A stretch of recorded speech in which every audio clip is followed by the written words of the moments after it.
welcome to this very special edition of the KAJ Masterclass Live, the show which ensures that you profit from your time spent here with experts, either through their industry insights, information, or simply learning from them. And today we have coming live from Los Angeles, US, Richard Rosser, filmmaker, author, and master storyteller. And he has honed his craft on the hit TV shows Grey's Anatomy, Chicago Med, This Is Us, MacGyver, and 24. Welcome to the show. Those are big, big names. Welcome to the show, Richard. Thank you, Ajay. It's my pleasure to be here. You are welcome to the show. Welcome to India in this online form. And I'm sure not just in India, a lot of people across the world will be able to understand more about what we are going to talk, harnessing artificial intelligence to supercharge your creativity that we'll learn from you. So my first question to you, Richard, is straight to the point, is that how should we look at artificial intelligence in terms of creativity, in terms of inspiration first? Earlier, you are a filmmaker, author. So earlier when we used to see, life in real and see things happening, reading something, and used to take some inspiration out of that. Nowadays, a lot of people are using artificial intelligence, ChatGPT, GPT-4. Many of them have come up, and they are looking for inspiration, ideas, how to avoid the mental block and all writer's block and all that. Mm-hmm. How do you see that part of creativity vis-a-vis taking help of, artificial intelligence? Well, AI in general and ChatGPT in specific, they're amazing, amazing tools to help us with our creativity. And think about when you have writer's block. Everyone gets it. You open up a computer screen and it's blank, or you take out a pad of paper and the paper just has blank lines right there. And your mind, it freezes up and it says, I don't know what to write. Sometimes even when you have a subject to write about, your mind can freeze up and say, I don't know what to write about this subject. Well, ChatGPT gives you a way to think outside the box. So what I do when I have a little bit of writer's block or I want to brainstorm with ChatGPT is I take the subject that I'm thinking about or that I'm contemplating, and I enter that in as a prompt or a question. And I say, hey, give me some more information about this, or what interesting things could I write about this topic or subject? And then all of a sudden, it generates a response that helps me think outside of my own little domain, right? So ChatGPT, in essence, is like giving me the ability to converse with a philosopher and a scientist and a composer and an oceanographer about any subject in the world, because it's been trained on so many different texts, PDFs, websites, master's theses, doctoral dissertations in its training. And so what this technology enables us to do is use it as a tool to really expand our creativity and our imaginations. Right. So one of the questions that was raised when this ChatGPT came in, and that is still going on. One is about the job, so that's different topic. But in terms of that, people were very confident that whatever artificial intelligence comes in, it won't be able to take away your creativity. That is one part that artificial intelligence won't be able to do. Exactly. Yeah. Now, artificial intelligence is writing for you. It is thinking for you. It is doing things for you. And now you say that it can also inspire you and take care of that part of creativity. So what is left with us as humans? Suppose, as a filmmaker, suppose if you were to look at some work in today's time, why would people look at you, and for what? Because ChatGPT is there also, and they can make do with that. So maybe you can do one work, but what about the creativity part? That is the core of any filmmaker, any sort of person who is into the creative line? Well, sure. Well, see, I view ChatGPT, again, when I say ChatGPT, I'm really referring to AI, because ChatGPT is one generative model of the Right. whole of AI. And so ChatGPT is not replacing me as a creator. It's augmenting or enhancing what I'm creating. And it's giving me ideas. It's giving me fodder for whatever I'm creating. Ultimately, humans are the critical thinkers. ChatGPT is good at one thing, right? It's good at generating text based on what it thinks the next word should be. And it can generate that text and create, incredible content. However, it's not going to write exactly as I write. No matter what prompt I give it, it's not going to write 100% like I do. I have a certain writing style. Every writer on the face of the earth has their own really nuanced writing style. And so this ChatGPT is really just a tool to help augment what we're all creating. Think of it like books, right? When books came out, we thought in 1455 the Gutenberg press was invented, and all of the folks who were telling stories from generations and generations, all the oral storytellers, the bards and the minstrels and the jesters, they thought that they were going to be replaced by books. But think about now how many performers there still are. There are stand-up comedians, there are singer-songwriters, there are actors in plays, music videos, movies, TV shows. There are so many more possibilities for performers to tell their stories than there were back in the 1400s. And so this technology it's like any technology. It's going to have some negative effects, but ultimately the positive effects outweigh those negative effects. And so what ChatGPT does is allows those of us who are very creative to implement our creativity. It allows us to amplify our creativity and show folks how creative we are, but with a new way. It's akin to a mathematician or an engineer having a computer with a high-end engineering program, or a calculator to be able to help them get a rocket up into space. But they're still doing the work of figuring out how to do that and what to do.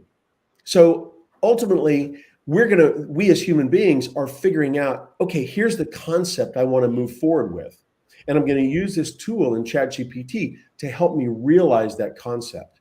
But I'm the one who's going to decide, okay, when I get something printed out from ChatGPT, whether it's good or bad, whether it works within the parameters of what I'm trying to say. Right, Richard. Okay, let me ask you another question about this, but in a different way. Earlier, one used to read or see things in life, or read a book, or whatever it is, and get inspired. Mm-hmm. Now, ChatGPT or anything like that, they are trained on the writings or models of, say, thousands and thousands of writers, filmmakers like you, and so many others. And then it comes and inspires you and gives you, and then you work on those ideas and take them forward. If you Mm-hmm. have, if you come to that situation, how does that work for in terms of creativity and independence of thought? Do you think something like that? Because you see, recently I read that anything that comes out of artificial intelligence or machine learning cannot be copyrighted. It is not your copyright, and somebody else can challenge it or can use it. You cannot claim copyright until unless you can fully prove that you have been working on this idea from very beginning, and that you used it only for one particular way of expanding your idea thought process. You got to keep every log of that proof, and then only that thing will. This whole copyright thing is still under review, under understanding of people, and wanting to see exactly how this thing goes forward.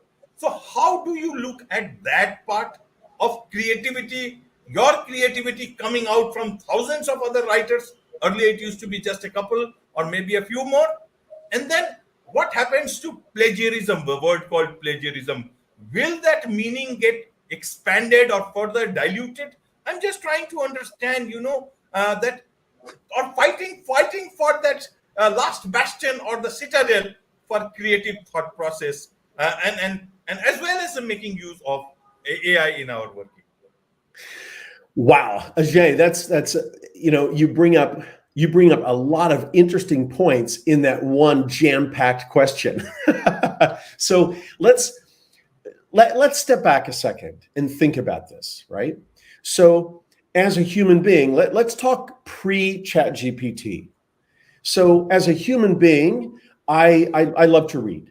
And so I'm reading books. I love to go to the movies and watch movies. I'm watching movies. So I'm taking all of that and I'm assimilating that, right?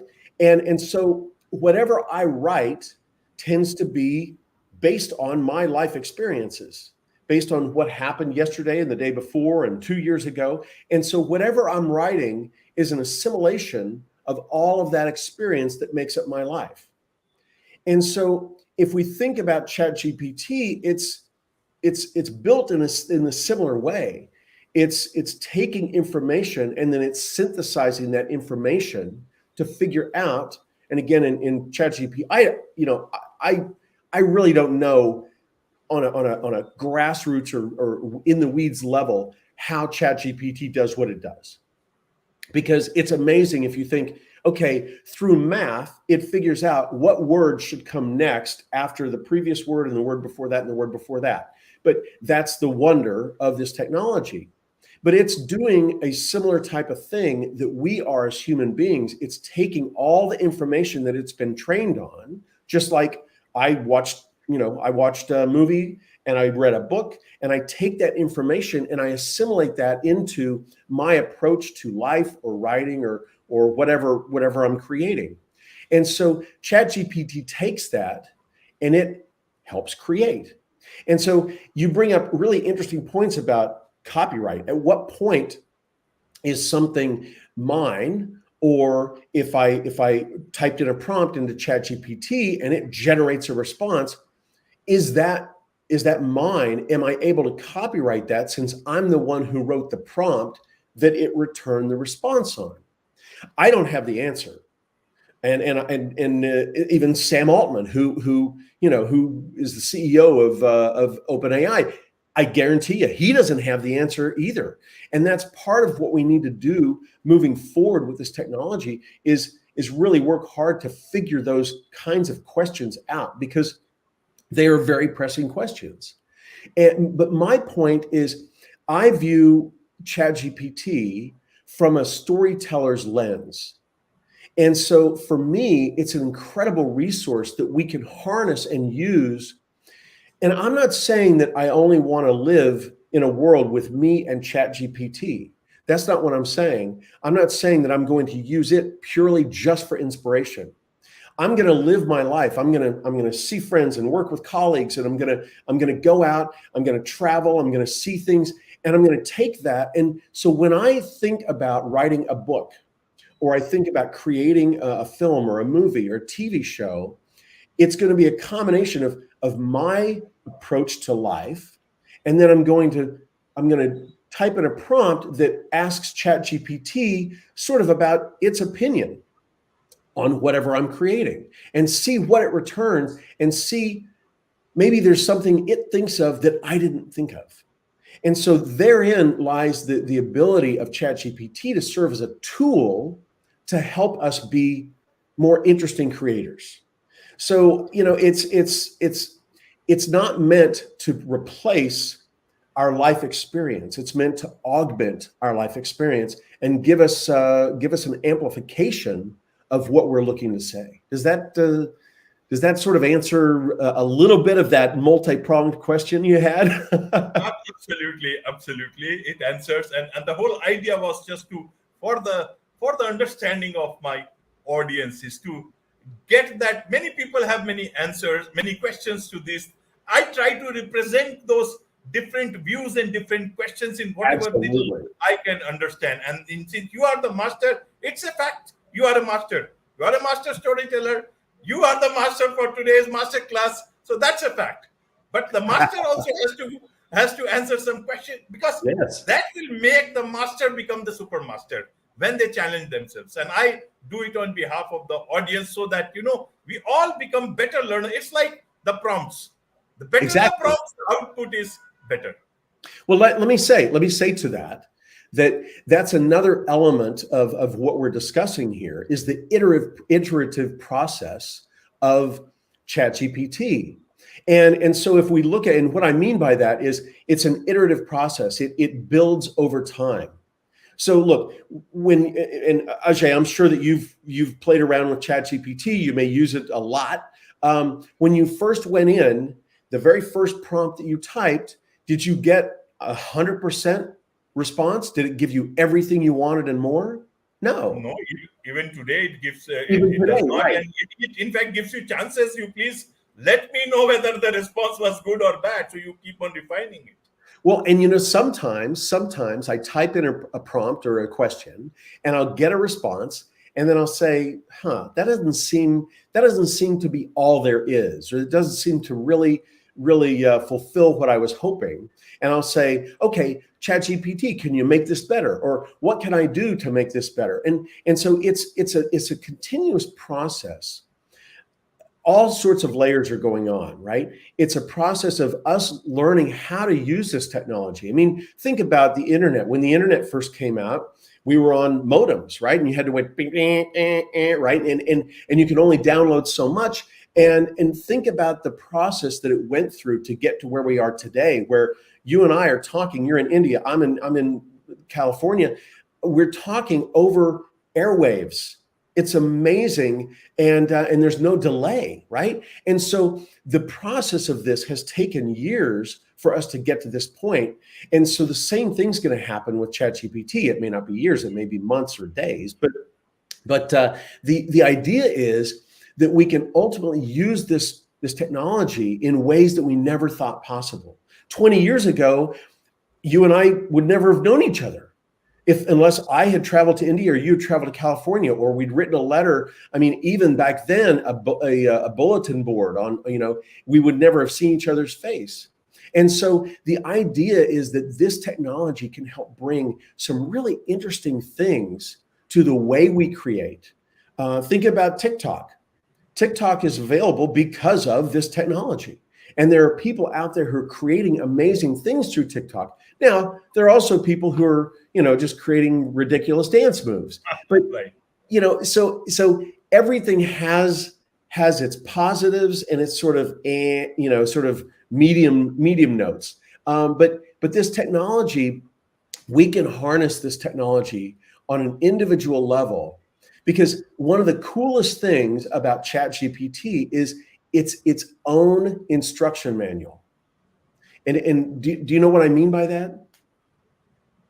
And some things and something not, because it So all depends. You can create an instruction manual by your prompts, but by itself it's an instruction manual or not, I'm not sure. That one needs to know.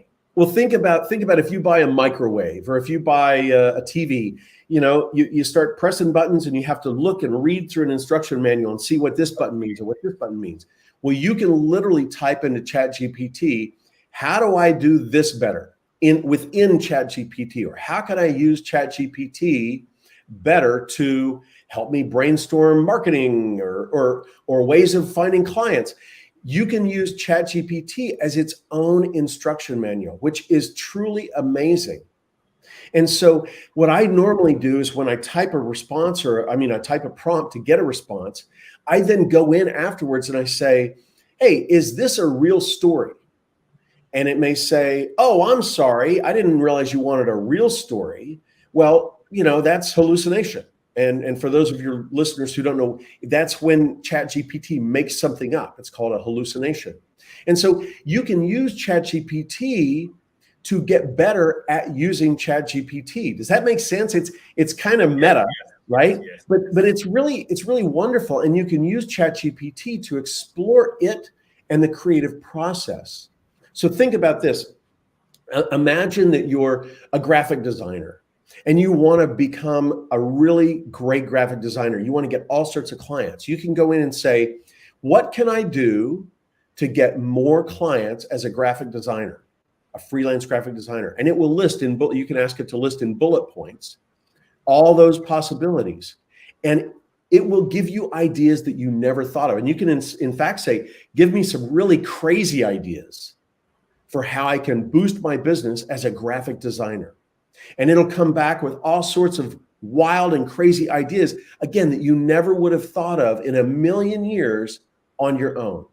Now, some of those may not work for your situation, but some of them may. And so that's what I'm talking about when we talk about, it's not just finding inspiration, because as a graphic designer, I have an inspiration. It's to create colors and create designs for clients. But what it's doing is helping find ways of implementing that impetus that I have, that passion. And so if someone has passion, then they're going to find out ways of spreading that passion much more efficiently and energetically when they go. And so, for instance, if you have a prompt, Ajay, that you use to write a blog post, and you say to me, oh, Richard, I've got this prompt, you can use it. And I use that prompt and I write a blog post and I don't change the prompt at all. Well, your blog post and my blog post may be about different things, but they're going to sound similar because we use the same exact prompt. Now, if I take that prompt and I infuse my personality, so I say, ooh, I want to have this level of energy and sort of wonderment. And I want to infuse it with a sense of humor. And I want to put in some pop culture references. Well, all of a sudden, I've made that prompt mine. And this gets back to your question about the copyright. At what point, and again, I don't know what the line is or what point there is, but at what point does this prompt become Richard's prompt as opposed to Ajay's prompt? And then if I pass it on to 2 or 3 friends and they use the prompt, then I would say to them, hey, take this prompt and really personalize it for you and the way you approach life and approach writing or creating, so that the prompt isn't just spitting out a blog post. It's really generating a blog post that is based on my outlook and how I view things. And so that's really how I talk to folks. I do a lot of consulting and coaching, and I work with founders and startups and ongoing businesses. And when I work with folks, that's what we explore, is using this technology to really further what we're set on this earth to do. And whatever that is, if it's building a product or a program or an application or a service, but we're using the technology just like we'd use a computer system or a calculator or a word processing program. We're using the technology to make us better at what we do and what we offer. Absolutely. You have explained that very, very well. And about the copyright, things are still unfolding. So Yes. Be that as it may, let us unfold your book for the audience, ChatGPT Simplified. So tell us a bit about your book and who this book is for, what is it in the book, and how can people get this book from you? Well, I wrote ChatGPT Simplified because as I was starting to explore ChatGPT back in January, I realized all of what I'm saying, that it's difficult to learn how to write these prompts and how to get exactly what you want out of this technology. And I thought there are a lot of people out there who may be struggling with this technology and trying to figure it out just like I am. And but I'm not a programmer, I'm not a coder. And so there are lots of books out there about how to write better prompts, but from a very technical standpoint. And there are books out there about how to use ChatGPT from a technical standpoint, or how to code with it or integrate it into programs. And they're very technical books. And I didn't want to write a book like that. I felt that there needs to be a book that everyday people can get and read, and it'll give them information about how to use this unbelievable technology, again, to amplify their own creativity. And so I wrote this book with the help of ChatGPT. It's AI enhanced, right? And so I wrote it, but it's written very easily to read. And so it doesn't have a bunch of technical terms and jargon. It's written in everyday language, and it's written through the eyes of a storyteller. So each chapter views ChatGPT on how can we use this to tell a better story, be better communicators. And so really that's the approach of the book. So it's really meant for everyone. I mean, my mom read it and loved it. And now she understands a little bit more about ChatGPT and how she could use it. And so that's what I want to do is I want to enlighten everyone as to how to use this technology from a creative standpoint as opposed to just a technical standpoint. And so if folks are interested in getting my book, they can go to aiexplained.ai. That's my website, aiexplained.ai. They can order my book. There's also a free book there that they can download. And if you want to get in touch with me, down at the very bottom, you can email me and we can talk about the possibilities of using this incredible technology. Absolutely, absolutely. And those people who want to know more about you, Richard, about your movies and everything else, how even you are a consultant. People want to consult you professionally. What's the best way to do that? The best way is to ping me. Email me at richard@aiexplained.ai. And again, that's richard@aiexplained.ai. And let's get a conversation going and figure out how we could collaborate together, or how I can help you become more creative through the use of ChatGPT.